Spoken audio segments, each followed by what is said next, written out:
चाणक्य नीति 10वां अध्याय। एक जिसके पास धन नहीं है वो गरीब नहीं है, वो तो असल में रईस है यदि उसके पास विद्या है। लेकिन जिसके पास विद्या नहीं है वो तो सब प्रकार से निर्धन है।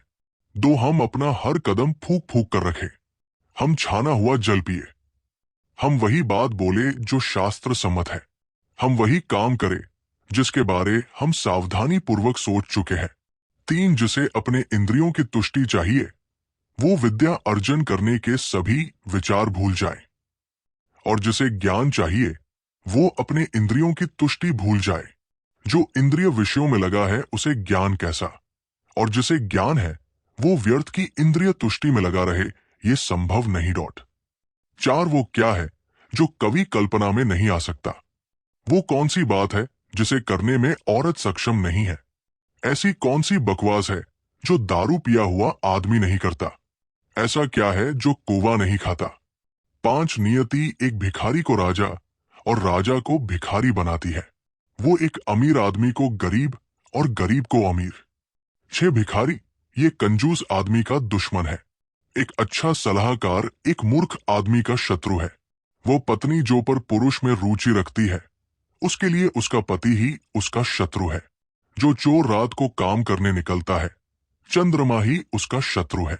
सात जिनके पास ये कुछ नहीं है, विद्या, तप, ज्ञान, अच्छा स्वभाव, गुण, दया भाव, वो धरती पर मनुष्य के रूप में घूमने वाले पशु है।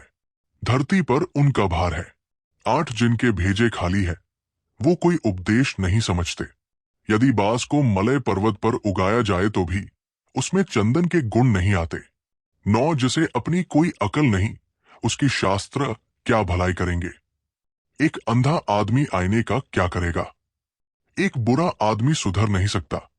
आप पृष्ठ भाग को चाहे जितना साफ करे वो श्रेष्ठ भागों की बराबरी नहीं कर सकता।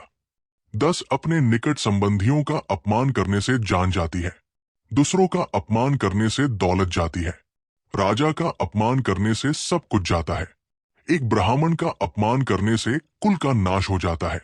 11 ये बेहतर है कि आप जंगल में एक झाड़ के नीचे रहें जहां बाघ और हाथी रहते हैं।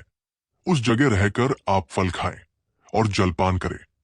आप घास पर सोए और पुराने पेड़ों की खाले पहने, लेकिन आप अपने सगे संबंधियों में ना रहे यदि आप निर्धन हो गए हैं। 12 ब्राह्मण एक वृक्ष के समान है, उसकी प्रार्थना ही उसका मूल है। वो जो वेदों का गान करता है वही उसकी शाखाएं है। वो जो पुण्य कर्म करता है वही उसके पत्ते हैं। इसीलिए उसने अपने मूल को बचाना चाहिए।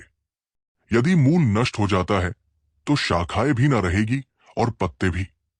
13 लक्ष्मी मेरी माता है, विष्णु मेरे पिता है, वैष्णव जन मेरे सगे संबंधी है, तीनों लोक मेरा देश है।